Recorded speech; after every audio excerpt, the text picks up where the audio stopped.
Getting ready to make a very complicated little mold, and this will be the first piece on the back. Our hope is to do a few pieces on the back so we can lay it down on the table and work the front horizontal instead of vertical. Starting day 2, long way to go. With the mold sections on the back almost complete, I set 2 boards in and they're parallel and glued them on with plastic, so when we laid it on its back we'd have a distributed load. Then we laid it back, did the front pieces downhill, which was easier, and then at the end we flipped it back over and did the back part of the legs, which we couldn't really get to when it was in the vertical position. So after a day of cure time, we drill all the holes and start pulling it apart and see what we have. Looking pretty good. Welcome to waxes. These flat ones we paint on several layers. The bigger ones I'm pouring. And it's a hell of a mess. And it takes me forever to melt the wax. All I have is the little double boilers. And it's a lot of wax. I'm going to pour it in here. It won't fill it to the top, and then I'll kind of slush it around and pour it out. Then I'll stick it in the water so it can cool real good. So the next time I have enough wax melted, I can pour it again. These are the little hand molds, and these we poured already. These went real well because they're small. These big ones are pretty awkward for me. Kind of like I'm at the limit of what I can do in wax wise. Wax is a great heat insulator. When you're trying to melt these chunks, they get hot on the outside, but it takes forever to get hot on the inside. So I constantly stir them around and try to break them up. Try to reduce the time it takes me to melt a pot of wax. So as of today, I've never had a real bad wax fire on the wax stove. It'll happen eventually, but there's nothing right above it that a small fire would do great damage to. There's no big flammables. And what you can't see about 8 feet to the left is a valve that would turn off the stove. I also have a water hose about 8 feet away, and there's 2 fire extinguishers very close. So when it does happen, and I guess it will eventually, hopefully we'll be able to quell it without major upset. A bucket of water is a good thing to have. Not only does it cool the waxes quickly so you can do recoats quicker, also when you pull the waxes out of the molds, you can just let them float around in the water and they won't distort. It's so hot here that waxes tend to droop.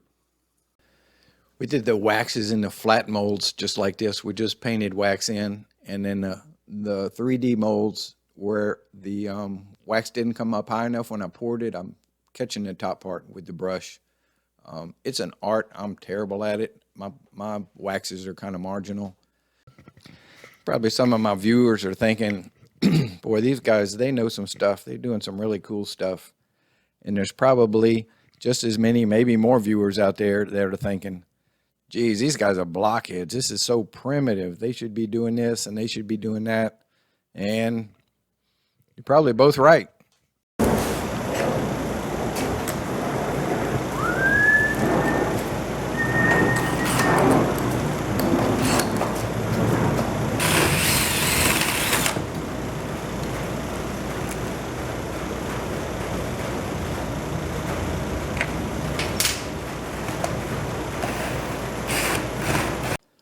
I'm using the drill here, and sometimes it slips on the head of the bolt, so it sounds like an impact, but it's not. It's just a drill. I just use it to kind of speed things up. None of these nuts are very much tighter than finger tight because you can just smash the rubber and get everything out of shape.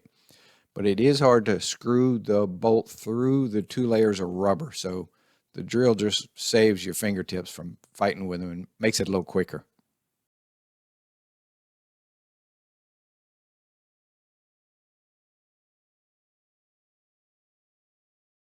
How are you? Feet.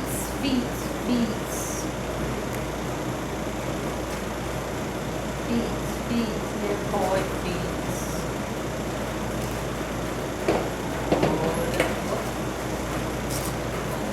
Fix that.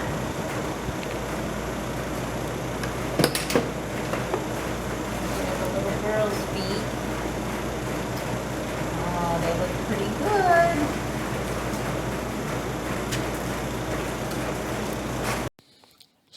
After the waxes are removed from the molds, there's quite a bit of time doing this, chasing the waxes, just fixing little blemishes, filling little bug holes, and rubbing out the joints, just giving it a better final look because it's much easier in the wax than it is in the bronze.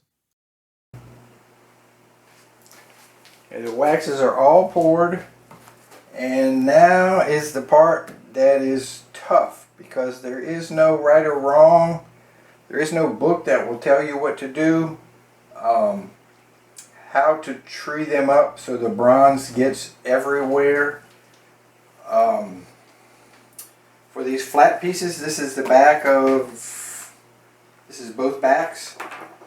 This is pretty simple. I'll probably run a big sprue to let the bronze go all the way to the bottom real quickly before it freezes, and then I'll have additional feeders so as the bronze comes up everything gets hotter. Farthest piece from the cup is the toughest to get the molten bronze to, because the molten bronze is going through this feeder that even though it's come out the kiln and it still may be 1300 degrees, the bronze freezes at 1900 degrees.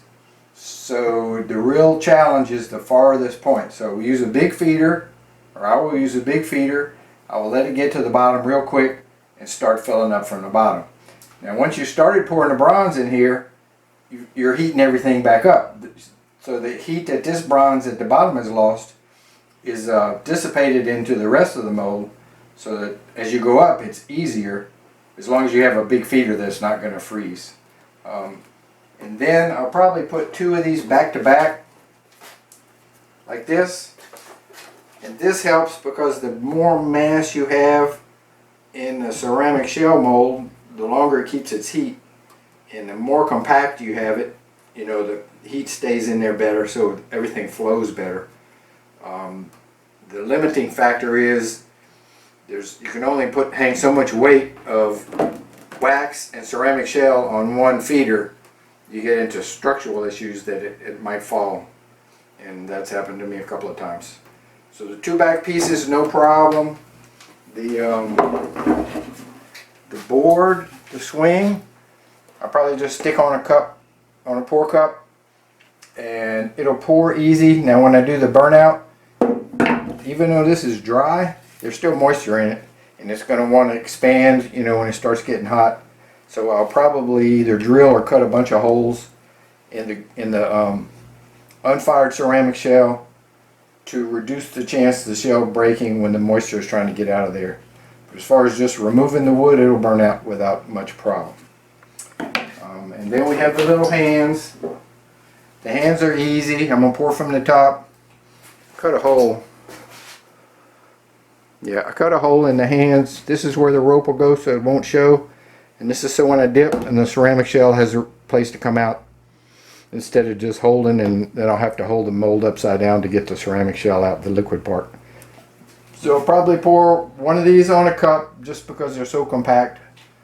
I don't know how to get, I don't know. I might put two of these on one cup. This is a smaller front. I may or may not put it with that one, just depends on how big it's going to get. Using the little legs, this is a challenge, and I'm thinking right now that I'm going to cut this in half and make two separate pours. I can cut it here. It'll be easy welding. It's just fabric. It's not like a nose or a face or something, and cut it here. I just don't know how to sprue it up, make sure all the liquid ceramic shell gets out, how to pour it. I could dip it like this and it would pour well, but the ceramic shell won't go up into the hollows. So you almost have to dip it like this. I don't know, this is complicated. I think I'm going to end up cutting this one in half. And the little heads, I'm probably going to pour from the top. It's going to be a big piece. What I'll do is I'll cut a big hunk out of the back of each head, and that will be mostly so the ceramic shell can wash in and out. And when I'm trying to pick it up, I'm not picking up a gallon of ceramic shell and hanging it from the wax sprues, because it's just the wax has limited amount of strength. So that's my plan. We'll see how it works. I have some experience, but not as much as the big boy foundries. So I've had some failures. That's how we learn. We'll keep moving forward. I think this will work out okay. It's going to be a lot. Big pour for a little Outback foundry here. This to me is a good tree. Big sprue in the middle. The bronze is going to go to the bottom really fast and start coming up and filling the arms. The top feeders are sloped upwards, so bronze will not flow in the beginning until we have a little bit in the bottom, and then they'll flow. And that's to keep the bronze from trying to go both ways at the same time. I was able to attach these feeders to the interior and to the part that's going to be hidden by the bronze rope later on. So that's good. That reduces the finishing time. I got a good vent. It's compact and it's sturdy. I'll be able to dip it and turn it around without it breaking. It's real. And also the main feeder is thicker than the thickest section of the piece of art, and that's important because as it starts freezing it shrinks. So the thinner parts are going to freeze first, and they're going to pull metal from the thicker parts, which is going to pull metal from the sprue. So if there's shrinkage issues, it'll be in the sprue and it won't be in the finished piece of art. This is the mold for the seat, and structurally it's not the best, because if I get a couple of layers of ceramic shell and it gets heavy and I try to hold it out like this, it'll probably break. I'm going to have to be real careful with this one. They're ready to go dip. We're going to start the dipping process. If you've never tried to cut wax before, you'll be surprised how difficult it is. It just doesn't want to cut. It sticks to the blade. If the wax is too cool, it'll shatter. If the wax is too warm and you push on it, it'll change its shape, it'll deflect. It's just a real pain. I have the best luck if I use this little antique hair dryer and warm certain spots. I use a very sharp knife. It's an X-Acto. I haven't yet put the knife through my hand, but I guess one day I will. I like to cut at an angle, so when you put the coupon back later on, it just kind of fits nice and snug in the right spot. It makes welding the coupon back on a lot easier. This wax in this head is probably thicker than it needs to be, but it looks worse because the cut's at an angle, and when you make the cut, it kind of smushes the clay out. So it's not as thick as it looks, but it probably could be a little thinner.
No two waxes are ever really treated the same. Each one presents its own challenges, and it's usually the challenge is usually everything's so flimsy in the beginning. You're trying to hold pieces and trying to get them to stay put. In this case, I installed 3 feeders tried to get them in a straight line, and then I trimmed them in a straight line. And then I put the main sprue on them, and then I'm welding them up real good to make sure it's a good, strong weld. It's not like welding steel. It doesn't have to be a through and through X-ray weld, but it needs to have smooth corners so that the bronze flows easily, and so that you don't have little pieces of investment going into little nooks and crannies and then later breaking off with the flowing bronze. This sprue and feeder material, I buy it. It's really great to work with. It's really soft. You can bend it without even heating it. And I tried to get one every so many inches of the wax piece of art. I probably do way more than is necessary, but you know, it's not that much expense to buy the sprues. I get the bronze back, and if I don't have to do a mold over again, a little extra money is well worth it. Dipped them all. They're all done well. They've all held up. Now we're going to dip the heads. This is by far the biggest one. This is the one with a little concern. So I want to be able to push it all the way into the shell, pick it back up without it breaking. Remember, it's just wax. And then I'm going to turn over here and embed it in the sand without it breaking, hopefully. Let's see.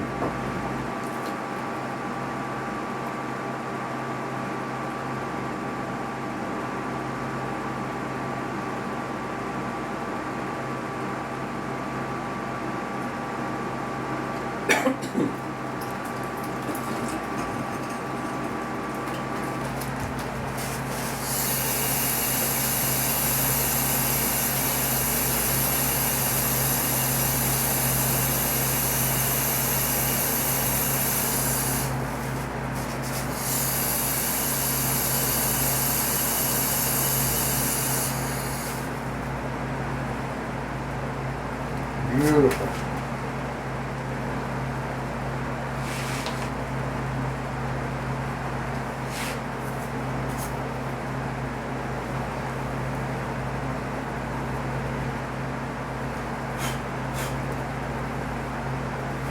And these are newly dipped. These were dipped 2 hours ago, and that's the color change the stuff makes when it's dry. So these two are dry. They could be dipped again.